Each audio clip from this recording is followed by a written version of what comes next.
बहुत महत्वपूर्ण कार्यक्रम है,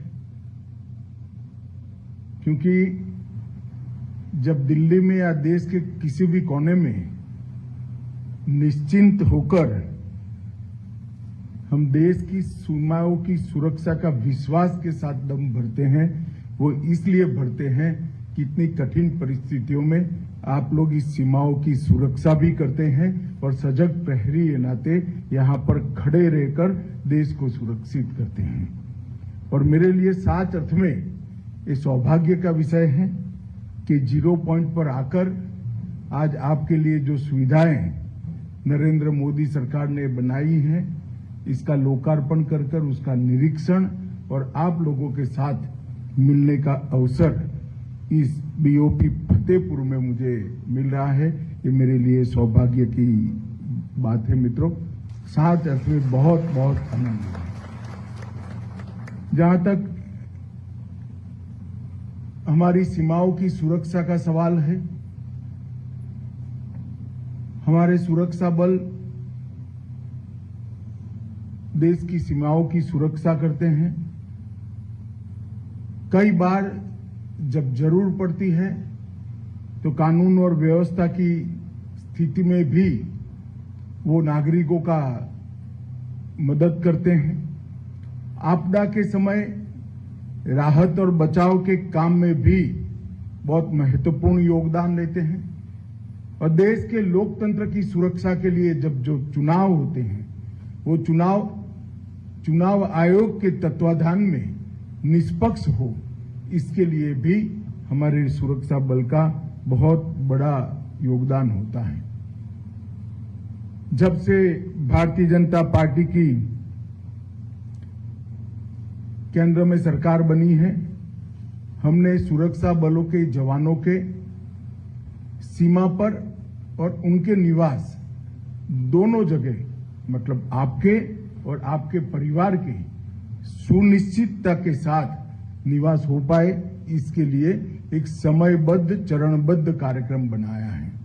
आज का जो लगभग 25 करोड़ की लागत से जो 5 चौकियों का लोकार्पण हो रहा है, यहां पर फतेहपुर बीओपी पर, पेकटोला पर, बेरिया में, आमगाछी में और रानीगंज में, वो सभी ये पूरे राष्ट्रीय कार्यक्रम का हिस्सा है। क्योंकि मोदी सरकार हमारे प्रधानमंत्री जी के नेतृत्व में मानती है कि जो लोग अपने जीवन काल का स्वर्णिम काल देश की सुरक्षा के लिए सीमा पर बहुत दिक्कतों वाली जीवन जीकर निकालते हैं, उनकी सुविधाओं का ख्याल रखना ये भारत सरकार का कर्तव्य है और भारत सरकार ने इसको करना चाहिए। और आज उसी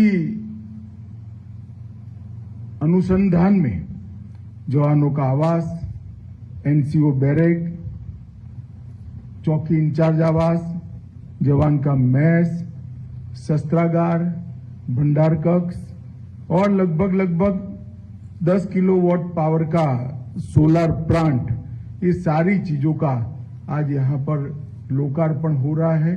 मुझे विश्वास है इससे यहां पर जो जवान ड्यूटी कर रहे हैं, उनकी सुविधाओं में निश्चित रूप से बढ़ोतरी होगी और उनका कष्ट कुछ मात्रा में तो कम हो पाएगा।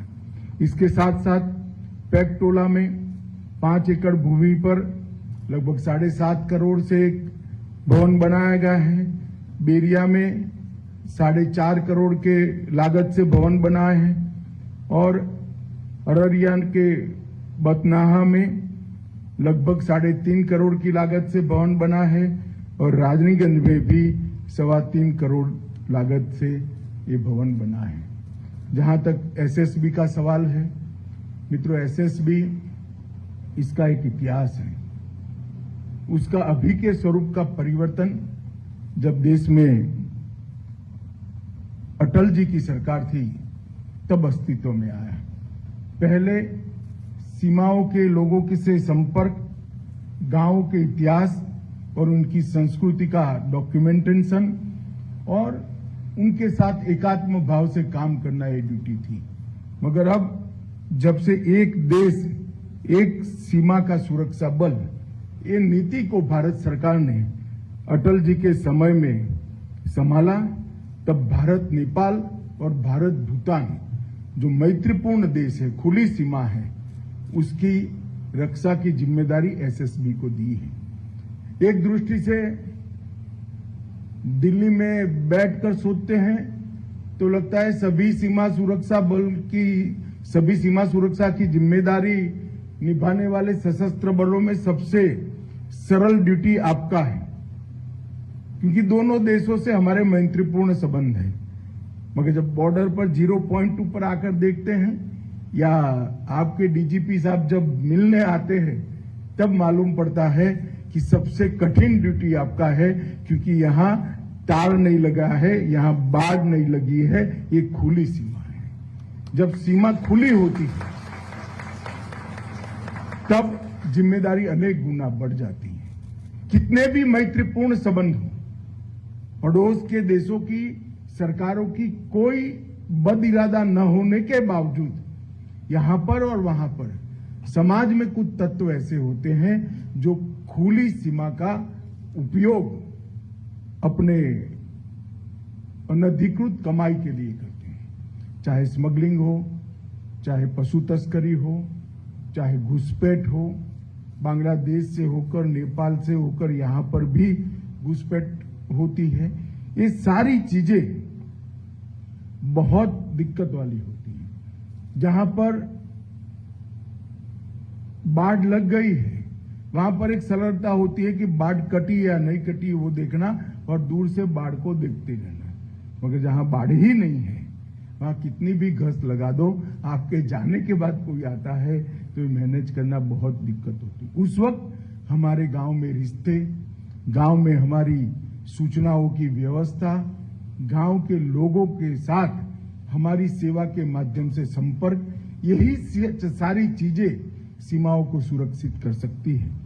इसलिए सेवा, सुरक्षा और बंधुत्व, ये जो नारा है, वो नारा सोच समझकर खुली सीमा वाला सुरक्षा बल मतलब एसएसबी को दिया गया है, जिससे आपको और ज्यादा सजग रहकर करना चाहिए। मैं जब आज बिहार में आया हूं, तब बिहार और झारखंड, अब तो खैर वामपंथी उग्रवाद वहां समाप्ति के आरे पर है, मगर जब चरम सीमा पर था तब एसएसबी के जवानों ने वामपंथी उग्रवाद के खिलाफ लड़ने के लिए भी बहुत बड़ा योगदान दिया है। इसको देश कभी भूल नहीं पाएगा। एसएसबी के जवानों ने देश के पूर्वी क्षेत्र में जो नक्सलवाद फैला था, उसके खिलाफ अनेक बलिदान देकर एक कठोर लड़ाई लड़ने का काम किया है। और इसी का सुफल आज ये है कि आज बिहार और झारखंड के क्षेत्र में लगभग नक्सलवाद समाप्त होने के कगार पर आया है। कह भी सकते हैं कि समाप्त हो चुका है। पूरा पहाड़ हो, जंगल हो, दोनों जंगलों में आज हमारी सीआरपीएफ की एक प्रकार से वर्चस्व स्थापित होने का काम समाप्त कर दिया गया है। और इसमें एसएसबी के योगदान को पूरा देश हमेशा ध्यान में रखेगा। मित्रों, जब खुली सीमा होती है, जहां तारबंदी नहीं होती है, वहां पर टेक्नोलॉजी का उपयोग बहुत महत्वपूर्ण हो जाता है। चाहे सीसीटीवी हो, चाहे ड्रोन हो, अनेक प्रकार की टेक्निक को अपनाकर सीमाओं की सुरक्षा को सुनिश्चित करना चाहिए। सुजोय लाल के नेतृत्व में जो अधिकारी हैं, वो सभी को मैं कहना चाहूंगा कि बीएसएफ और बाकी सशस्त्र बलों की गुड प्रैक्टिसेस का एक्सचेंज कर एसएसबी ने भी टेक्नोलॉजी को अपनाना चाहिए। जब सीमाएं खुली होती है, तब टेक्नोलॉजी सीमा को सुरक्षित करने का एक बहुत बड़ा माध्यम बन सकती है। तो एसएसबी ने इस दिशा में आगे बढ़ना चाहिए। मैं एसएसबी के जवानों को एक और बात के लिए भी बहुत बहुत बधाई देना चाहता हूं, क्योंकि जब 2019 में गृह मंत्रालय ने वृक्षारोपण का निर्णय किया, तब अपने लक्ष्य को सबसे पहले समाप्त करने वाले सशस्त्र बलों में हमारा एसएसबी सबसे आगे है। अभी मोदी जी के नेतृत्व में आजादी का अमृत महोत्सव मनाया, हर घर तिरंगा अभियान लिया, खास कर सीमांत क्षेत्र के गांवों में राष्ट्रभक्ति की भावना को और प्रदीप्त करने का हमने लक्ष्य रखा था। 10 लाख तिरंगे एसएसबी के जवानों ने घर घर जाकर वितरित भी किए और उसको फहराने का सुनिश्चित। इससे निश्चित रूप से आपका ही काम सरल हो। जिसके घर पर आप तिरंगा लेकर आए हो, जिसने फहराया है, इसके साथ एसएसबी का एक अटूट रिश्ता बनता है और सूचनाओं के आदान प्रदान में वो रिश्ता हमेशा के लिए आप काम आएगा। मैं आज एसएसबी के सभी जवानों को इस मौके पर अनेक अभिनंदन देना चाहता हूं, क्योंकि इतनी बड़ी दो राष्ट्रों से जुड़ी हुई सीमा को आप बड़ी कर्तव्य निष्ठा के साथ और राष्ट्रभक्ति के साथ आप इसकी सुरक्षा कर रहे हैं। और आपका इलाका जो एसएसबी का है वो सिलीगुड़ी कॉरिडोर के नजीक है। ये हमारे देश के लिए बहुत संवेदनशील क्षेत्र है।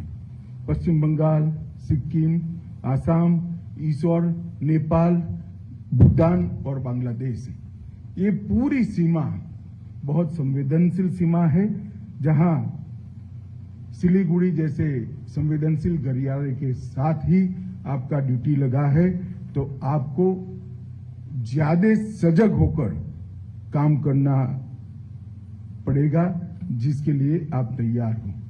मित्रों, मोदी जी की सरकार बनने के बाद सीमा के इंफ्रास्ट्रक्चर के बढ़ावे में हमने कोई कसर नहीं छोड़ी। 2008 से 14 के वर्ष में लगभग 23,700 करोड़ रुपया, प्रति वर्ष लगभग 4,000 करोड़ रुपया खर्च किए गए और नरेंद्र मोदी सरकार बनने के बाद 23,700 करोड़ से बढ़ाकर 44,600 करोड़ रुपया तक खर्च बढ़ा है।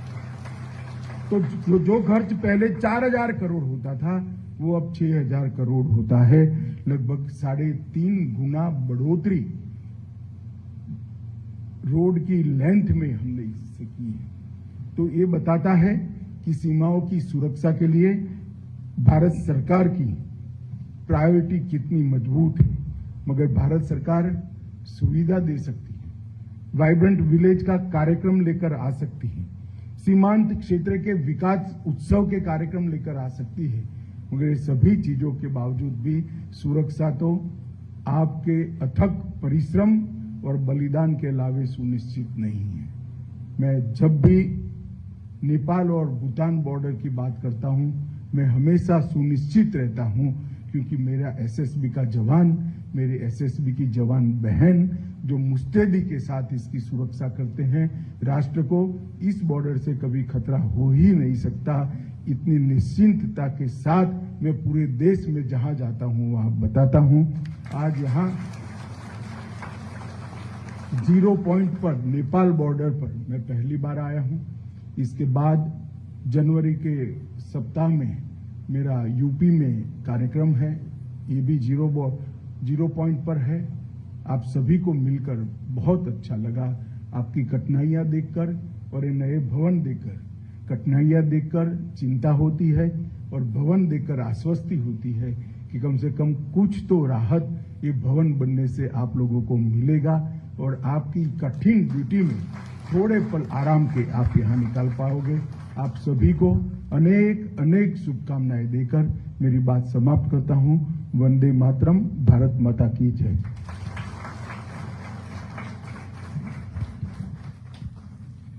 धन्यवाद महोदय।